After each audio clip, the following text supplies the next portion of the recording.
ये है दैनिक प्रातःकाल का डिजिटल एडिशन प्रातःकाल लाइव। आपण सर्व महाराष्ट्राचा सर्वांगीण विकासाची कल्पना मांडली, म्हणून सर्वांना सामावून घ्या, फंड द्या एवढी विनंती आहे साहेब। Suggestion for action. आणि आपण जे म्हणालात शिवस्मारकाच्या संदर्भात, आपल्याला माहिती आहे की त्याचं काम देखील आपण सुरू केलं होतं। त्यानंतर काही लोक माननीय उच्च न्यायालयामध्ये गेले, उच्च न्यायालयामध्ये आपण केस जिंकलो, उच्च न्यायालयाने त्याच्यावर स्थगिती दिली नाही। त्यानंतर 3 केसेस सर्वोच्च न्यायालयामध्ये झाल्या।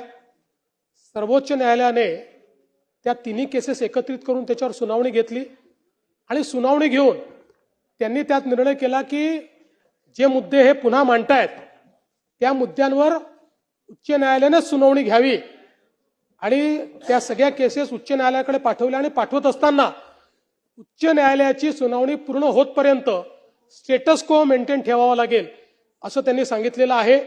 त्या संदर्भात आपण 3 वेळा उच्च न्यायालयामध्ये केस मेन्शन केलेली आहे की आपण बेंच तयार करा आणि आमची सुनावणी करा। अद्याप ती सुनावणी सुरू झालेली नाही, पण राज्यांच्या एजींना आम्ही सांगितलेलं आहे की आपण सातत्याने उच्च न्यायालयामध्ये पाठपुरावा करून याची सुनावणी लावून घ्यावी।